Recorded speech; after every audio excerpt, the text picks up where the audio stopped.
Hey, everybody, welcome to Love and Reload, the voice of the relocation industry. I am your host, Ben Cross. I'm so blessed and honored to be here today with Karlijn Jacobs from Expat Valley. This is awesome. Can't wait to talk about the kids. That's what it's all about today here on Love and Reload. Get in the comments, hit that like button. I want to hear what you're thinking, no matter how ridiculous. Check in from all over the globe. We've got Karlijn Jacobs here. Karlijn, good to see you. Hi, thank you for having me. Good to see you too. Yeah, a fellow Paradigm member here, Paradigm GM member. So Karlijn, tell us first and foremost, where in the world are you today? I'm in the Netherlands, in the south of the Netherlands, for who cares actually. But for most people, it's a very tiny country, so I think that should do it. I have a ridiculously uninformed question from an Go ahead. American, okay? Asking for a friend. What's the difference between the Netherlands and Holland? Nothing. Well, Okay. I won't give you a full history lesson looking at the time, but these days, people in the Netherlands would refer to the country as Holland. Officially, the Netherlands has 12 provinces, and there's 2 that are called South Holland and North Holland. And officially, that's Holland. So it's only 2 provinces. And then conveniently, Amsterdam is actually located in one of them. So I think for most people, when they visit Holland, they visit Amsterdam, and then they're spot on where they are. Okay. Love it. Sounds great. And I can't wait to go to Amsterdam next year for the Paradigm meeting. That is going to be incredible. I need some justification though. I have to convince my family and the kids, it's all about the kids. I have to convince the kids, hey, dad's got to go to Amsterdam. It's work. I promise. I'll bring one of the Expat Valley coloring posters for you when we meet, and then you get to take it back home for them. You know what? That might do it. They always want a toy. Wherever I go, they want a toy. Exactly. We got Danny Herskowitz checking in. Hey, Ben and Karlijn. Watching live in the studio from the Glomo Dallas HQ. What up, Danny? Hey, Danny over there. We got super producer Adam over here. We got Annie Rame over here. What it do? How's it going? This is great. So, Karlijn, tell us, what is Expat Valley, and tell us a little bit about what your organization does. Sure. So Expat Valley was founded with the mission that we feel that international migration should be an enriching experience that allows children to thrive. That's like our mission statement. When you speak to people who have had the opportunity to travel abroad, to live abroad when they were young, most of them will actually tell you that it was a great experience. I think for most people, on the long run, they feel that they have the opportunity to learn about other cultures. They probably speak at least one second language, maybe multiple languages. They have had the opportunity to travel the world when they were young, etc. Most people will actually tell you it was a great experience until you start digging a little bit deeper, until you start asking them about switching from one school to another and how curricula didn't line up, having to make new friends. It was the first day in school for most children, just this week or the previous one. And imagine just having to go to school and not knowing anybody, not knowing anything, not knowing what the curriculum is going to be like, not knowing how to ask if you can use the bathroom because you don't speak the language. And then if you actually take people back to those experiences, it's been quite rough on them. And then if you ask them about their parents' experiences, you're a parent. Parenting is a tough job. And then if you have to parent across borders, it's even tougher. So that's what we want to be doing something about. Everything you're saying makes perfect sense. It makes so much sense that these kids who have these international experiences will grow up to be more globally minded citizens, which I think we all agree is kind of a great thing. But in the short term, relocating across a country is hard enough. I've done that several times with children and without. But relocating across borders is even more difficult. So, we're going to get into kind of how do we help the kids along the way, but how do we even convince people and families to take the leap? Absolutely. I think that's one of the things. It's pre-COVID research, actually. But when back in 2018, there was a publication about people willing to accept an international assignment. And 1/3 of families would actually say, we're not doing it.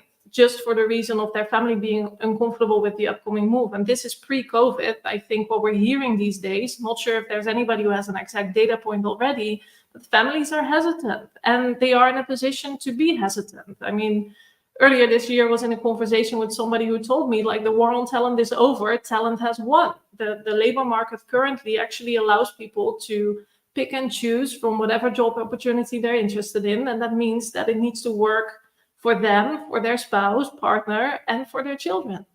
The war on talent is over and talent is won. That's a great headline. We've been talking about the war on talent for a while, and it does feel like talent has won the war of attrition. And frankly, that's the reason why the relocation and global mobility industry even exists, frankly, right? Is getting the right people in the right place to do the right things. So that makes Exactly. perfect sense to me. I want to ask you about that question, though, before we kind of get into deeper into the mission with the kids and everything. When you look at the war on talent from a more global perspective, and you say, the war is over, talent has won. Has that dynamic changed in the last year or so? We're seeing a softening in the economy. Some people are saying the dynamic between the employer and the employee has changed a little bit, has shifted a little bit. Employers hold more leverage and are, kind of pushing this return to office agenda and things like that. I mean, is the war really over? I think from having worked alongside the industry and in the industry for the last 15 years, I think it's some sort of circular movement. So we came from a place where employers were in a position to hire a person, and if it didn't work out, they would hire the next best person. Also, I was seeing same practices for international hires. So people would hire into Europe from Asia, and if it didn't work out, they would simply hire the next person fitting the profile. We're talking about 2017, when local hire contracts were being introduced and people were actually willing to move their family to a different continent without having much benefits available to them.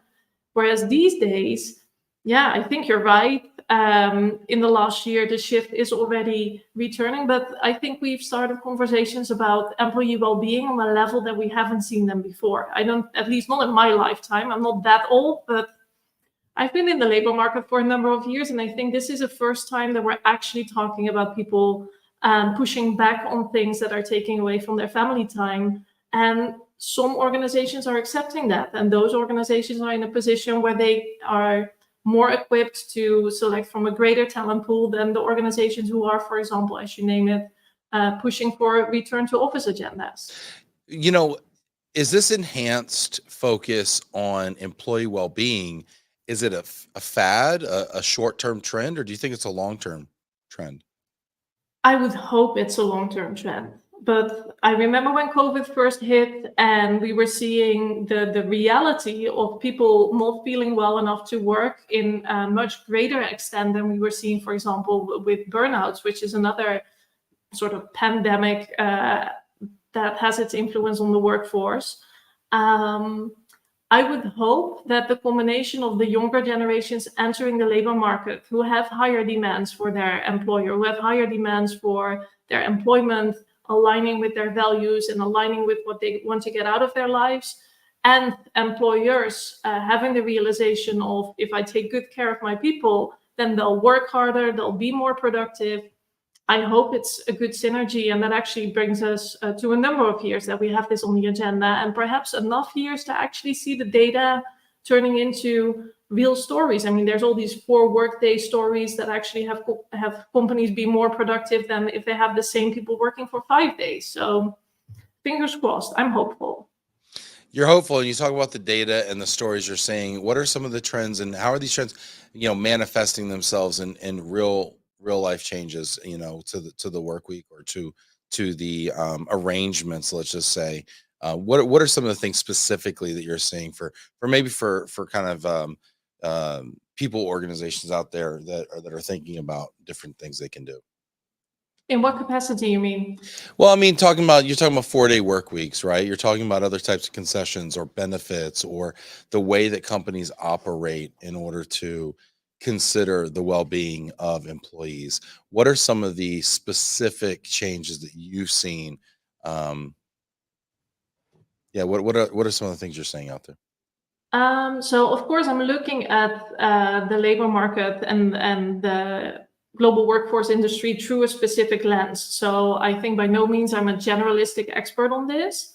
But in recent years and still increasing, I've seen organizations proactively looking for ways that they can either attract talent more effectively or, more importantly, even retain that talent that they've attracted to their organization. And I see more and more organizations actively looking for ways to introduce things to their journey, to their employee journey, if that's a thing, that actually help these people settle into their roles more effectively.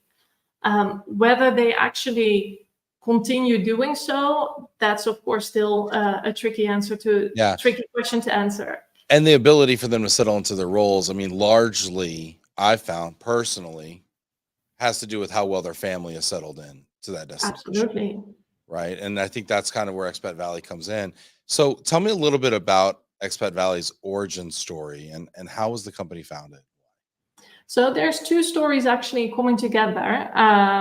One of Expat Valley's founders was a frequent business traveler working in the international healthcare insurance industry. He found himself sitting in an airplane about to take off, sending another message to his kids at home for his 45th business trip in the last 52 weeks or something. Yeah. Exactly. And he realized, like, aren't we all in this same boat? Like, shouldn't we be doing something about making it easier to have a good relationship with your kids? And wouldn't my employer actually benefit from me being in a position where it just takes less energy to find the next souvenir, etc.? So that's how one of our propositions actually got developed, a solution for frequent business travelers to stay in contact with their loved ones back home.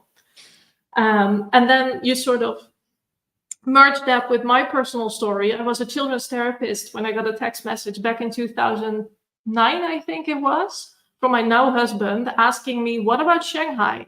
And I remember driving home from work and thinking, like, he's not talking holiday destinations. I'm not sure what this guy is up to, but... And we ended up moving to Shanghai for his job. I found work with an American couple who had a special education program there for children who couldn't get their needs met in an international school. Back then, international schools would have very limited resources for for children with special educational needs. These days, many of them actually still do, but there's definitely a positive trend in that capacity.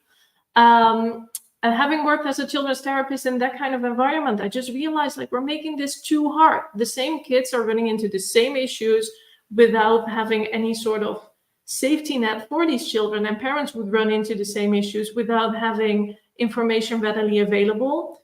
Internet these days is making it easier, but then internet is also providing so much information that what is actually valuable, what can be trusted, what is applicable to your own unique situation. There's a lot of misinformation out there, I'm sure, right? So what are some of the specific issues that you were seeing parents running into?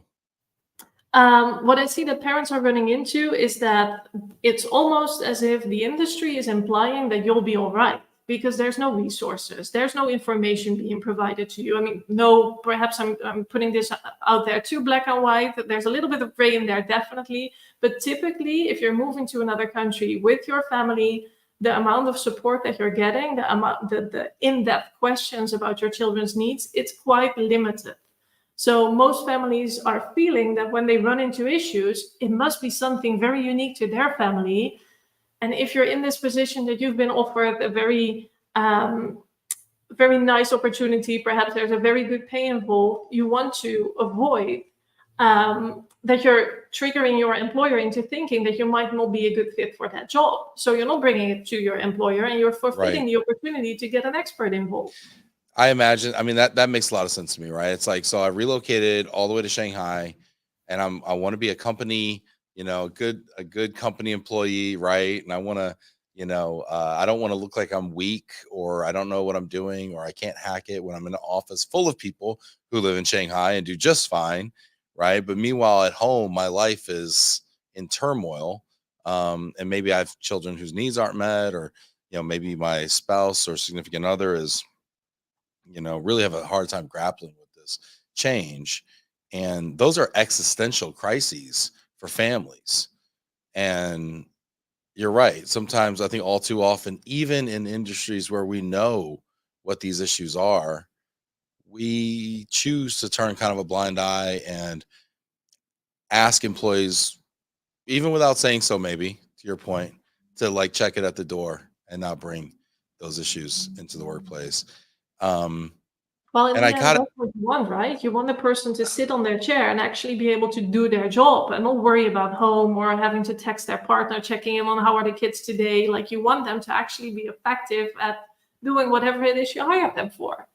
Yes. Yes, and we've all been at work thinking about a family issue, right? Whether it's an illness or whatever going on. So I think we also kind of sympathize with that. We got people checking in here as well all over the globe. We got Jana Chezanoski from Brazil. Hey everyone, great to have you. Carl, look at this. We got Adam, we got Saucin checking in. Hey Carline, great to see you on the Awesome. show. Fantastic. Hey, and if you have questions right now about relocating kids abroad, I would love to see them right now in the comments. So get in there. I want to hear from you out there. If you've relocated family, I'd love to know about it. If you have questions or if you're a practitioner in the space and you have employee populations that you are moving abroad, I'd love to see those questions in the comments here. So get in there. Um, I think it's really interesting. So we talk to people all the time on the show, and we talk to quite a few spousal support kind of Hmm. companies, right? And and they're mostly focused around either acculturation and assimilation, or they're focused around helping them get a job where they go. And I tell you what, I ask every single one I talk to, I say, what about the kids? Do you offer a counseling program or a assimilation program for the children involved? And what I hear 9 times out of 10 is a flat no. And some go on to say, yeah, the employer just doesn't pay for that. That's just not one of those benefits that's even on the radar yet. Like it's hard enough getting the spousal stuff covered, much less the kids. Why is that, Caroline? That's a very good question. I mean, on the one hand, I think it's the kind of thing, like, if nobody does it and most organizations benchmark their policies when they're trying to innovate, and benchmarking doesn't typically lead to innovation. I think that's one thing that sort of keeps it away from the agenda. It's like a catch-22 in a way. So, We Caroline, also I want to stop you right there because you made a statement I think is really interesting. Are you saying that you think benchmarking actually prevents innovation instead of progresses? Yeah, I think so. Yeah. So it's a regression to the mean, it's a regression to the norm versus trying to excel and be better than average? Yeah.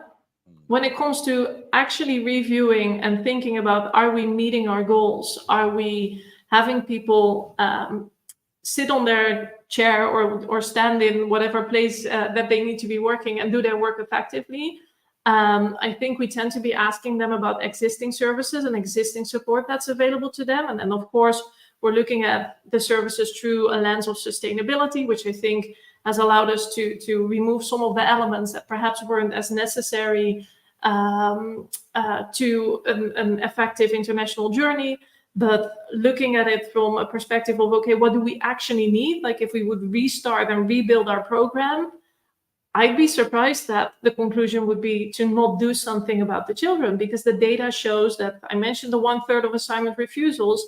There's similar data pointing out that 1/3 of assignment breakdowns is also associated to family reasons.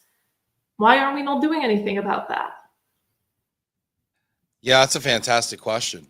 That is a fantastic question. Understanding that the success of an assignment 1/3 of the time is dependent on this issue. How are we not solving for this critical point? It's funny because if we had a manufacturing process where 1/3 of the failures could be attributable to a certain aspect of the process, you would think we would divert a lot of investment and time to fixing that piece of the process. And yet, with relocation, we kind of say, not my problem. The family, the child, really outside of kind of the purview of benefits.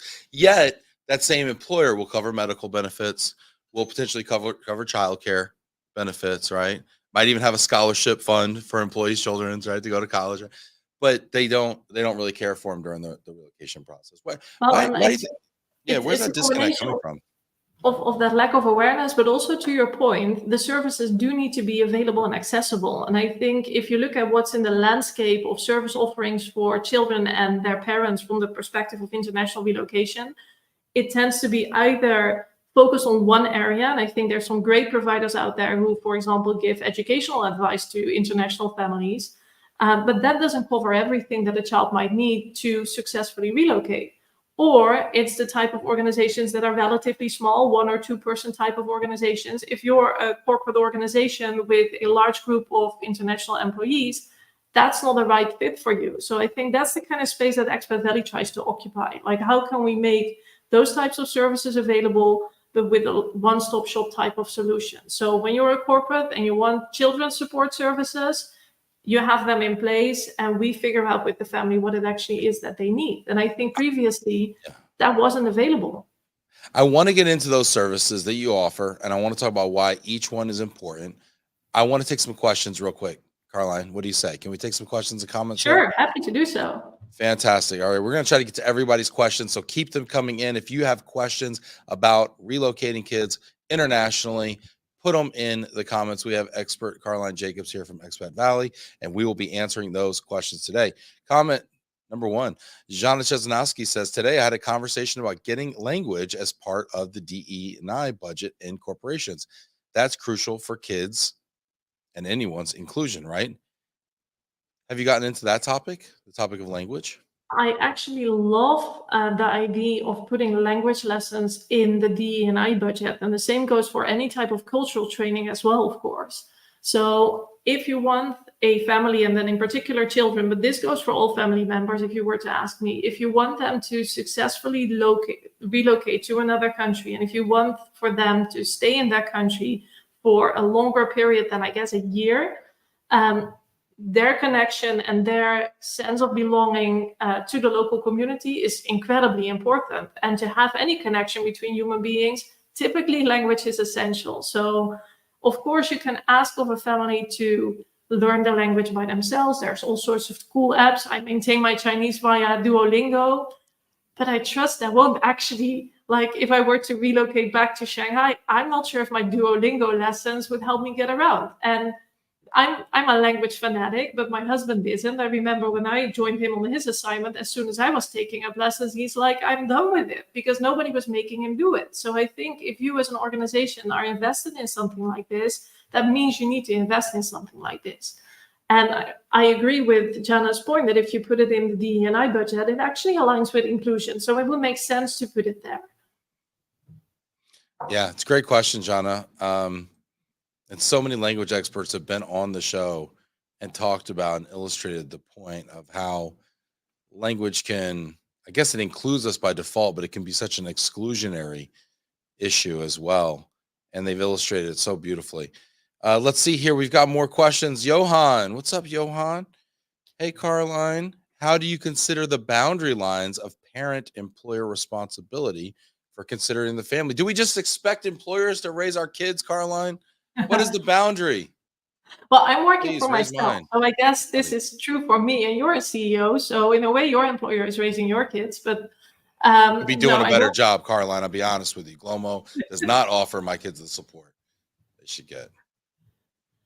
No, I think this is a very valid point. In the end, parents are responsible for their children. I don't think there's any way around that.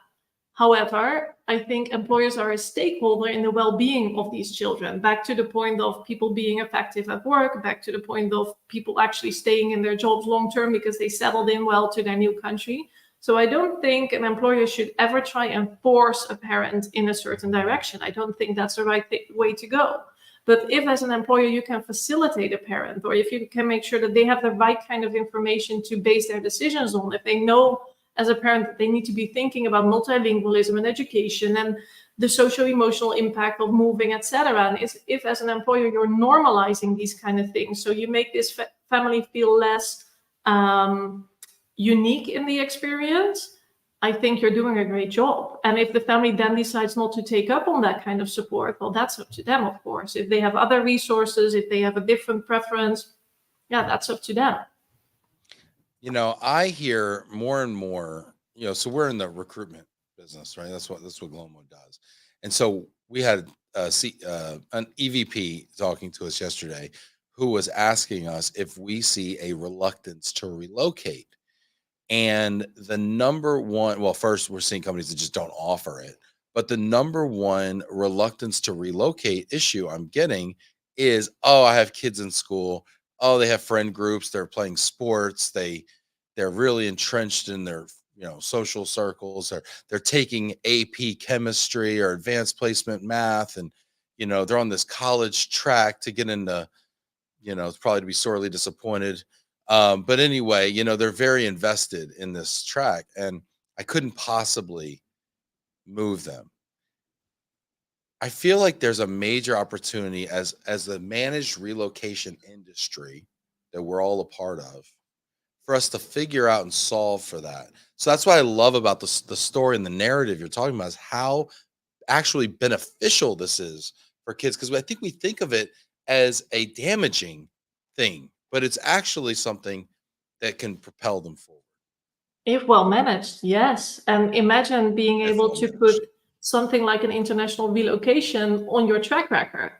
Like that's something on your resume that gets you into a great university. If your education, the IB diploma program, which is the university, or which is the, how do I put this?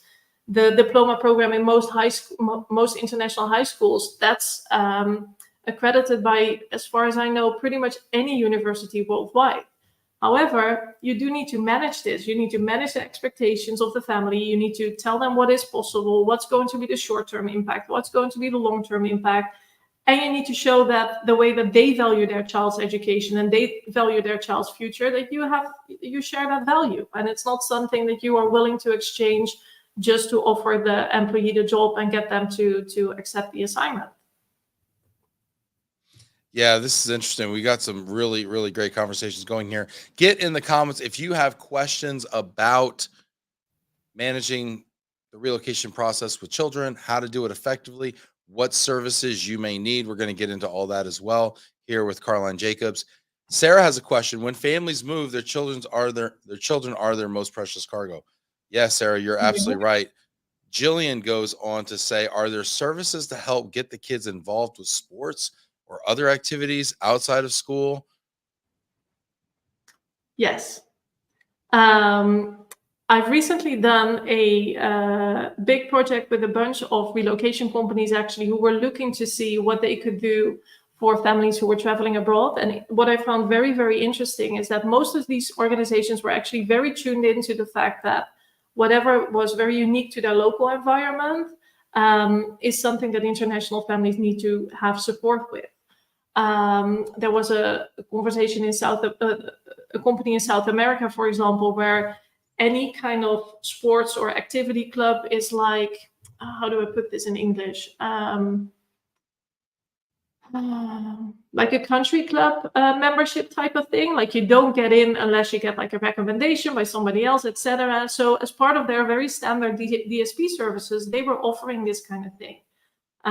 When we're advising organizations in this type of field, it's one of the things that we highlight to both educate the employer that it's something incredibly important for a child. I mean, imagine if you were a gymnast in your previous country, and that's something that really allowed you to express yourself. It was an essential part of your identity. You want to be able to take that part of your identity with you into the new country. That's to a child more defining than finding the right school, because I mean, school is like how a job is for us. It's great if you have a job that really aligns with your personality and with your ambitions, but in the end, you kind of have to do it. Whereas your hobbies and your interests, those are the kind of things that you do voluntarily and that make you unique. So yes, definitely these services are out there, and we're supporting organizations who are in the field to make that part of their service offerings too. It's really interesting that we talk about sports. One of the most compelling cases for global relocation of a child I saw on Instagram, where I get most of my news these days. It's actually Kobe Bryant was talking, the amazing basketball player. I wanted to say American basketball player, but he spent a significant time in Italy. Very fluent, fluent Italian. I mean, grew up in Italy, and then came back around high school age. And he talked about going over there and being the American kid, not speaking Italian, coming back being more Italian than American, right? So you get that kind of reverse culture shock coming back. But how it impacted and helped his basketball game, how it helped him socially, and he speaks languages. He knows how to interact with different types of people. He knows how to, break through and find commonality. And it was really incredible hearing his story. And I think so often we try to guard our kids from challenging things in life. And I was reading an article today that one of the issues actually with the mental health of children these days is actually that we try to shield them. We try to create a false sense of happiness. We always want our kids to be happy constantly, right? And they need to go through the struggles and the ups and downs and figuring out his stuff. And the more I'm thinking about it, the more I'm thinking, I need to just take my family and move to Shanghai. I got a question, Karlijn, though, but before I just pick Shanghai because you're talking about it. Where would you recommend, if I'm looking for an international assignment, let's just pretend Glomo can run itself, right? I mean, what are we really doing? I'm sure it's very capable hands here. I'm just going to pick up and move somewhere with my family. Where do you recommend, Karlijn? Voluntary. How old are your kids? 5 and 8. 2 boys. 5 and 8. So, and they speak English. Do they speak any other languages? Very poorly. No, Okay. No other languages. Although they muddle through some Spanish here and there. So when you're at the ages of 5 and 8, you are at the point that you have already learned in school how to read and write, which is something that makes it easier if you transition into another type of curriculum or another type of school. It would be easiest on your kids if you were to move to a location where either English is the main language of instruction, like UK, for example, or Australia, where they would have a relatively easy transition into school because they already have access to the language. However, if you were to pick Shanghai, you probably wouldn't put your children in the local school, which is very difficult to begin with if you're a foreigner to even have access to local education. So an English medium international school, ideally offering a US type of curriculum, would be a good alignment for them too. However, I would also consider, if you were to try and make the transition as easy as possible for them, something else to consider is like, what's their current type of living environment? Like, one of the things I loved about Shanghai is it's a huge city. When my now husband and I moved there originally, we were early 20s. We were just the two of us. We could go party as if we were kings because we were making a lot of money compared to what the local cost would be, etc. And then we had a baby. And then the smoke got really bad and we couldn't leave the house because it was terrible for a young child. So I trust things have gotten better over time. It's been a couple of years since we repatriated, but there's all sorts of things to factor in. And life for us, Shanghai without the baby was completely different than with the baby. And these are the kind of things. So is there like a one destination for you that would be easier than another or would be better for the kids? Perhaps not. But there's some things to factor in that would make it an easier transition. But then again, what we also hear, like here in the Netherlands, we speak Dutch. And then you have Belgium, which is the northern half of Belgium also speaks Dutch. And one of the interviews I did when trying to learn about people's experiences was with a lady who moved from the Netherlands to Belgium, everybody was thinking this is going to be easy on you because it's pretty much the same country. It's just technically a different country. But because of that assumption, the whole impact was significantly underestimated. And she felt like, actually, this is a lot more tough. So in the end, it's going to come down to really looking at all sorts of aspects of what you're trying to get out of the experience, how long you're planning to stay for, the ages of the children. I mean, when they're still under the age of 10, it's typically easier for them from a socio-emotional perspective to make new friends, but that doesn't mean it's going to be easy. It's easier. So I would recommend the Netherlands just for the fun of it, but I don't think there's one country. It would be fun to do something with a different language. And it's interesting you bring up the point of sometimes we take it for granted, and that actually is like we take the assimilation for granted. One of the astounding facts I heard, and I don't know if it's changed or not, but somebody asked me, I said, what do you know what is the most failed assignment, lane, country to country? And I said, no, I mean, us to China, I have no idea. And they said us to the UK, to England. I said that's kind of preposterous, that's silly, but people assume it's basically the same place Yeah, because and it's it's like, oh, it's English speaking, like they were like our parents, they dropped us off over here, we got a little different, but we're still the same. And it's not, it's not that way at all. And so they don't prepare at all. They kind of go in there, and it was funny. I was talking to my wife, and she was like, I'd move to London. I was like, listen, honey, it's different over there though, right? I mean, the house size that we have now, we're not going to have that, over there. I mean, the toilets are a different shape. I mean, there's things to consider, honey. And so anyway, but it would be fun though. I've seen these lists before of like top 5, top 10 destinations for expats. I've seen these lists. Mhm.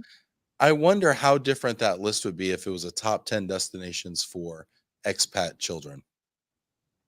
I believe there's a couple of these lists out there where Singapore, for example, and Switzerland rank very high. I think they consider like the access to nature, the quality of the education, the leisure activities available for kids, etc. And I think all of that actually does make sense. But does that mean that we all should be moving our kids to Singapore or Switzerland? Not sure about that. I mean, I think in the end, any destination could be a good fit as long as you are in a position to prepare yourself for what's actually going to be different. Back to your US UK point.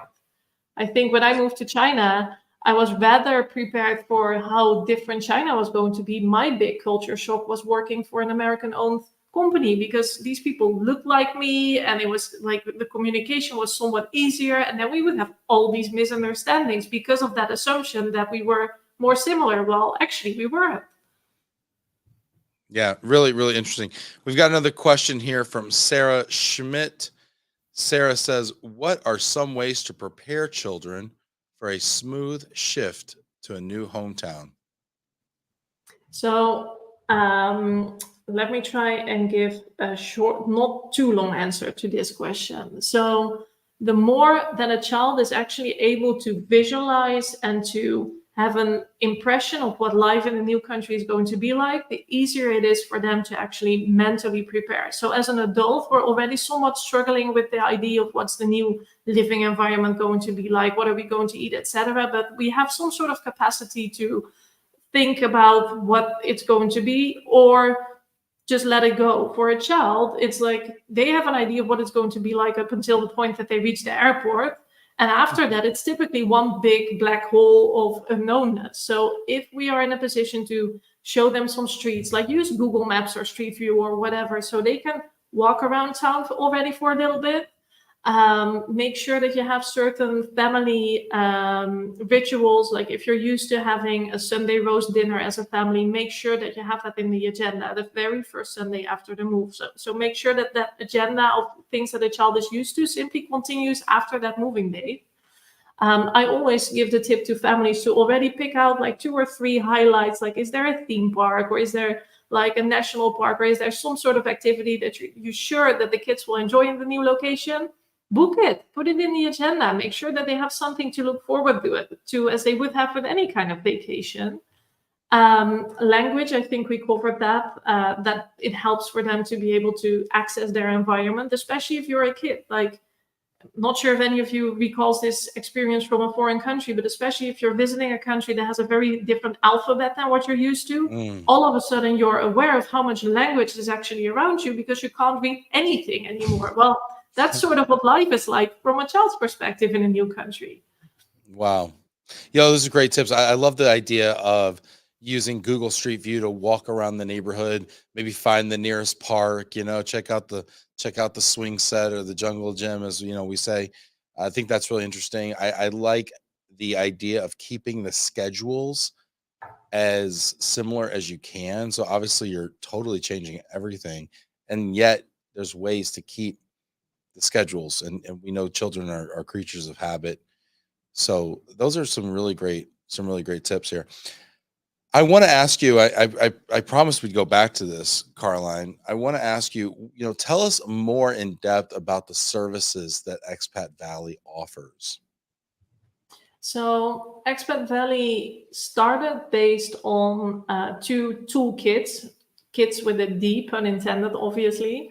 One for frequent business travelers that I referenced before, and then we have a first aid kit. And the first aid kit is a box designed in such a way that actually we would love to see these 25 years down the road, because it's the box that children ended up using to put like their pictures and all other mementos in that they collected on their international journey, and then they put it in the attic somewhere or in a bookcase to sort of hold on to for life. But of course, there's things in the first aid kit box already. So we have a set of postcards designed for the journey of international children. So if you go to any bookstore or supermarket, you have a whole array of postcards, but nothing to send to your grandmother to introduce your new best friend to her. So that's what we did. We ended up designing those so children actually feel like there's something that's very normal in daily life. It's very tangible. Of course, postcards are still a lot more fun than sending emails. Sure. There's a set of tattoos in there which represents a bunch of emotions, because we go through all the feelings when we move to a new country, and that's very much okay. And to be able to express yourself with a temporary tattoo tends to be a lovely gimmick. And then we have, for the youngest children, a box with little books which replicate all the steps of the journey, from saying goodbyes, being in touch with your grandparents, learning a new language, all these types of things, but in a very tangible way. I mentioned the coloring poster to you already. So as you can imagine, it's a box full of products that allow children to learn and understand what international relocation is actually all about. Because for these kids, there's a lot happening in their life, but there's not a lot of resources that actually allow them to learn and understand that journey in a way that they feel represented with. And all the products are designed in such a way that the family can connect over them. So if you have a giant coloring poster, put it on the floor, put the crayons on the floor, lay next to the kids, and you might actually get more of an answer out of them when you're talking about something depicted on the poster than when they're sitting in the back of the car and you ask them, how are you feeling about this? And they'll give you a fine, like, how was your day in school? Fine. Stop, mom. Stop. Fine. Yeah, exactly. No, I love the idea of building something or coloring something or doing an activity. It's very disarming, and then of course talking becomes natural in that process. So I love that idea. And I also love the idea of kind of creating that little time capsule of your time abroad. I think that's great. I keep a box in my room on my dresser where I will put mementos, everything from a hotel room key to a conference badge if it was meaningful to me, to a whatever, maybe a piece of my child's art or whatever, in this kind of shoebox, right? And then when it gets full, I put it on the thing, and it's just a mementos box, right? And so I love that idea. We got some people coming in here. Look, Chris Benson in the house from Eli Lilly. Got it right. This is awesome. Can assignees purchase these products outside the company? Do you ever work with the individual? We're working on that. So yes, we do sell them individually. I'm actually, on my long to-do list is to create an order form, but if people simply send me an email, I can make sure that we get that organized. And in a short notice, there will be an ordering form on our website also. Love it. Absolutely love it. Hit that like button. Thank you, Chris. Awesome question. We got people checking in here. Saucin says, what are some tips you would recommend for the teens age group relocating internationally? We know the teens are tough, coping with moving away from friends, family, hobbies. What about the teens? The teens are a tough crowd, and I wish I could say that there's a solution to making it easier, but I think first and foremost, we need to acknowledge that it's really, really rough on them. And I think that's something that parents sometimes underestimate. I mean, life is rough on most teenagers to begin with, and then we decide to move them to another country. So that's a bit of an exciting combination. To really go into tips, I think for teenagers to be able to connect to other peers going through a similar experience, that's something that could be incredibly valuable. There's some resources out there that allow parents to find other parents. It's something, again, on our to-do list, but not a solid service at this point. But if you're in a position to connect them to other teenagers, perhaps children of employees who already live in that area, just for them to feel less alone in the experience. Sometimes a school can actually hook you up with a buddy that's already like some form of pen pal for them. For teens to be able to journal, that could sometimes help for them to express themselves, but not in an interactive way, but to simply dump their thoughts and allow it to all be okay. One of the tips, but that's for people who already have teens, that's a little bit too late, but installing family rituals that actually allow for open conversation and to make that like a habit at a certain frequency once a month or something, and to really then take that downtime as a family, put the phones away, etc., and have an open and honest conversation. If that's a tradition that's already pre-existing, it makes it easier to take that into adolescence and then try and see if the kid still wants to participate. I love these ideas. I think these ideas are great. You know, journaling is something we see teens tend to do more. It seems like something that people used to do more often, maybe 10, 20 years ago, but I could definitely see that working. I always thought, because teens are very video, I mean, gosh, we're all video oriented, right? But I would love to see more Instagrammable reels, TikTok style short videos about teens' expat experiences in a positive light. Like, you know, I thought, you know, moving to Munich was going to be terrible. I was losing my friends, whatever. Here's the cool, you know, place I hang out now. Here's my new friends. Here's my new boyfriend. Here's my new whatever, you know, and it turned out that this was actually like super cool. Like 60 seconds. I mean, because that to me in the voice of the young person, because to me that's a lot more credible than old person saying, trust me, you're gonna love it. After 6 months, you're gonna wish you never, you know, you never doubted it. You know, it's like nobody believes that. You know what I mean? We actually did for a corporate client quite recently a welcome video. So that was kids of children who had already experienced an international relocation for that organization, answering a bunch of questions as the host of the video was a 16-year-old girl who had lived in the US for a number of years. And she was inviting these other kids to talk about their experiences. And what ended up being a 5-minute video of basically what you're saying, children talking about their experiences, children sharing about what it was like to have their first day in school. And there's this sweet little 6-year-old who's basically making a statement of like, well, if you can't find a friend, come find me, I'll be your friend. I mean, I think as a child, that's the only thing that's really going to convince you. Other children that know your fears, that understand the position you're in, and they've lived through it, and they're happy in their new place now. That's precious. That is precious. Kristen's saying cultivating the next generation of global leaders with cross-cultural experience. You know, it's so funny. We want our kids to get into college and go off and be successful. And I'm like, you know what? You don't have to go to an amazing, you know, elite college to be successful in life. You need great experiences. You need to become a lifelong learner. You need these other qualities that we don't talk enough about. And Kristen's 100% right. You want somebody to be the next CEO, they're going to need global experience because they're going to be running a multinational corporation, right?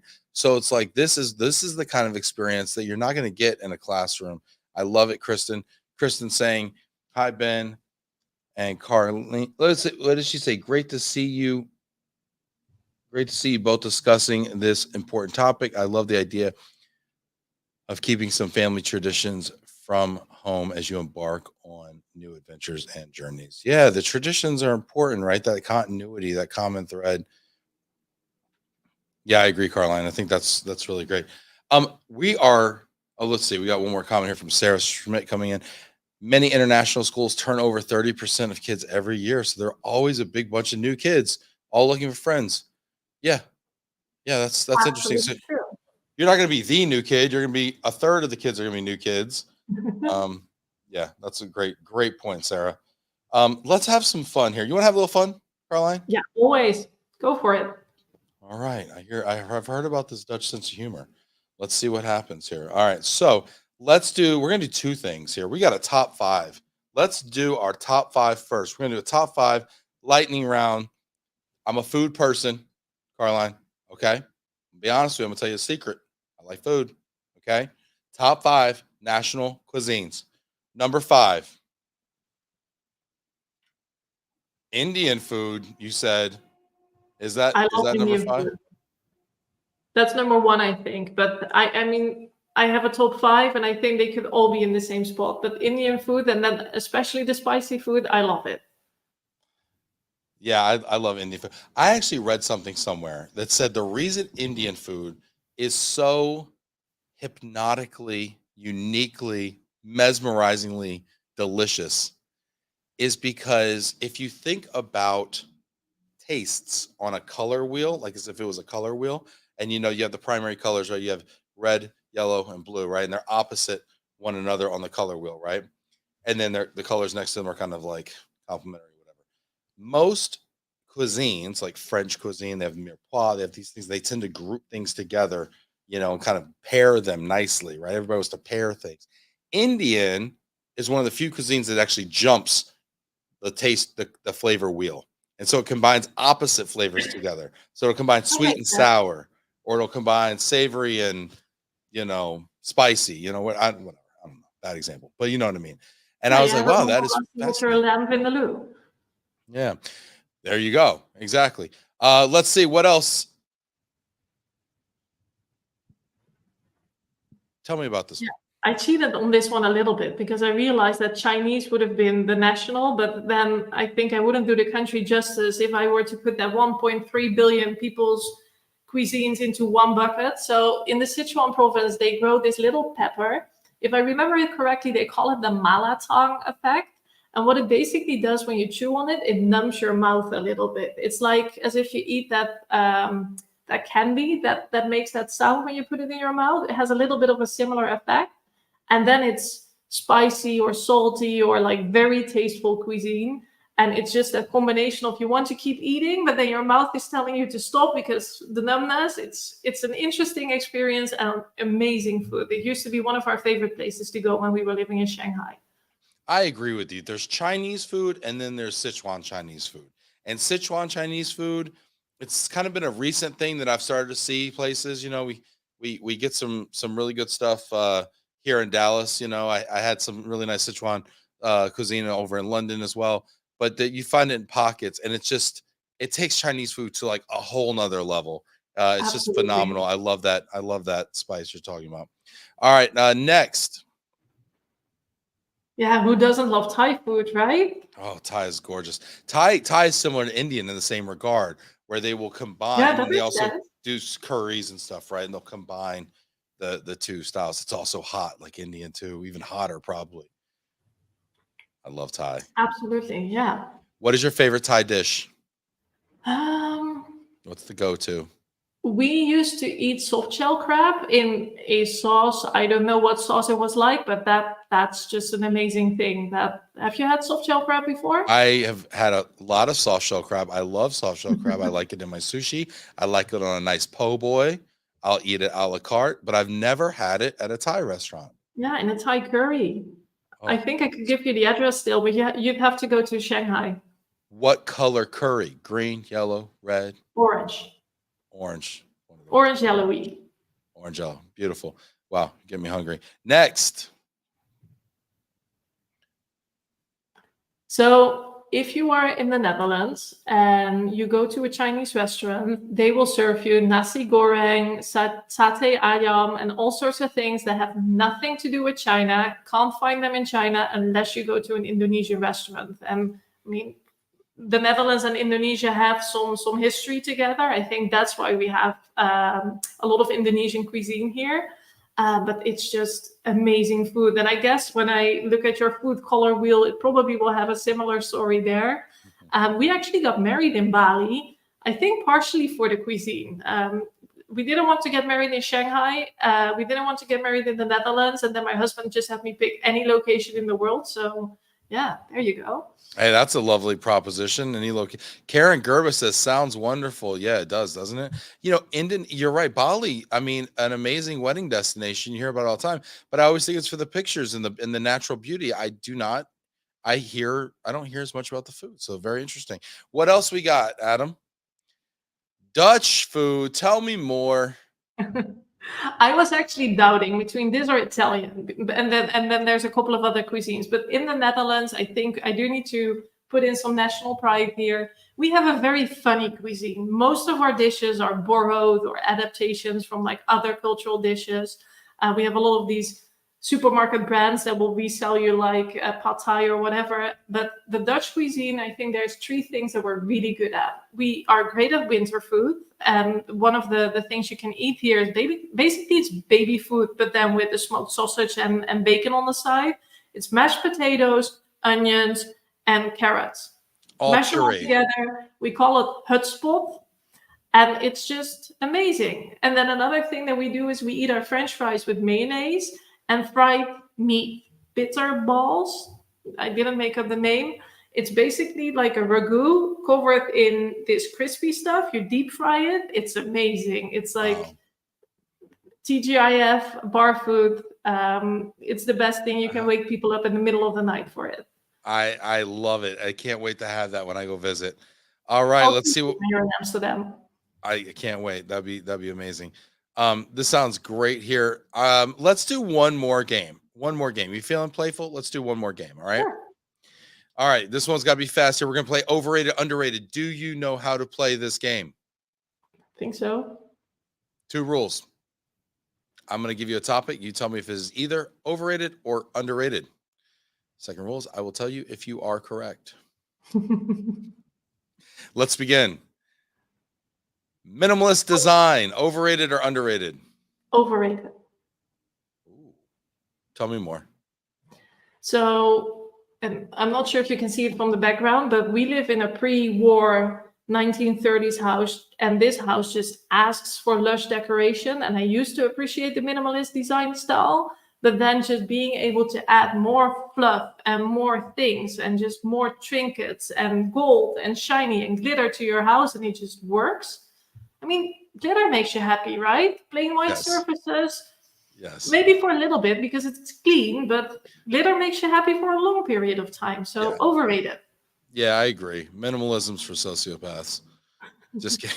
Just kidding. It's a broad statement. No, but you know what? It gives it that lived-in feeling, right? And we should keep these trinkets of sentimentality, right? I agree with you. Overrated. You are correct. One point, Cute. Karlijn. Next, hiking in the forest. Oh, I love this one. This is underrated. I'm afraid not. Go ahead. Tell me why. So we're in the Netherlands, so plenty of forest out here. Like it's countryside kind of living if you're outside of the main cities. I used to hate hiking in the forest when I was a kid. It was the kind of activity that I would vow, like, I'm never doing this to my kids. Yeah. The oldest, fortunately, I have a 9-year-old. She loves hiking in the forest with me. She'll be like a little biologist trying to explore everything. The youngest hates it still. So I think it's something to do with age or genetics or whatever. But it's just, it always changes, the forest. Like we have 4 seasons in the Netherlands, and you can go to the exact same place and it just looks completely different if you visit 3 months later. And yeah, it's just a reminder of that life goes on and it will repeat itself. So nothing to worry about. Clear your mind, just keep going. Sounds really lovely. You almost convinced me. All right, moving on. Winter, overrated or underrated? It's overrated. I'm afraid not. Tell me why. So, love Christmas. I love the coziness of everything. Yeah. Hate the cold. I'm much more of a sunshine person. And snow, where we live, if there's snow, 9 out of 10 times it doesn't even stay. So you don't get to play in it. And if it does stay, either the next day it's this slush puppy type of stuff, just being all muddy and like slippery, or it's just frozen solid and you can't go outside. So either way, you get to enjoy it for one day, and the next day it's a big mess. So winter in the Netherlands is really more like a rainy season than anything. A wet rainy. Yeah, wet rain is no bueno. I like a nice fluffy white snow. I love to look outside my window across a nice grassy area or a forest and see just the freshly fallen snow, especially on the trees. Oh my gosh, it's beautiful. I love it. I don't even mind shoveling. I'd sign up for that, but that's not the Yeah. type of winter we typically No. get. Yeah, wet rain is like a 34-degree rain, or Fahrenheit, if you will, is not good. A 0-degree rain. All right, let's move on here. Camping, overrated or underrated? I'm very ambivalent about this one, but I'm going to say underrated. You were almost correct. I'm not an outdoorsy. Listen, I went camping. This is my beef with camping. Okay. My dad, I used to go visit him. Okay. He was a poor man. Okay. So his idea of a good time was to take me camping because it was like free. Okay. So we'd go camping and then he'd build a fire and then we go canoeing. And then I'd put my wet shoes by the fire to dry. I'd wake up in the morning and my shoes would burn. And so now I'm barefoot in the woods camping. Okay. And never wanted to relocate so badly, to be honest with you. Yeah. So yeah, that's camping for me. That's what that. Yeah, I wouldn't sign up for that experience either. Jillian says camping is underrated. Yay, Well, Jillian. She's on my team. Jillian and I frequently disagree. Love Jillian. Respect her opinion. Yeah, camping. Where's your favorite place to camp, Karlijn? So in the Netherlands, it's a common thing to have like a caravan, which is like a camper van, but then without the motor and everything in it. So it's the thing you put behind your car, you park it somewhere. So we parked our caravan at a nearby lake. It's a 20-minute drive from our house. So if we want to escape the town and just have the kids play outside and be in the sunshine all day, that's where we go. Well, it sounds lovely. Sounds lovely. Last one, overrated, underrated, reading actual books. Underrated. Oof. Defend your position. So just snuggling with a book and actually sort of losing yourself in that world, and it's just you and the book, and there's no battery running out. Like it's an actual thing and you can put it away and you can look at it and it's calling you to pick it up again when you have the time. Yeah, I think it's just a parallel universe that it allows you to enter. And I realize you can do that with an ebook, but it's just not the same thing. Whenever you're going on vacation, though, I'd rather bring an ebook than having to bring like 10 physical books in my suitcase. That doesn't work. You know, that's a great point, but I'm the exact opposite. I will listen to audiobooks because I can do them when I'm driving or walking or doing something else. And a real book, like I'll read it at night, it'll make me fall asleep like instantly.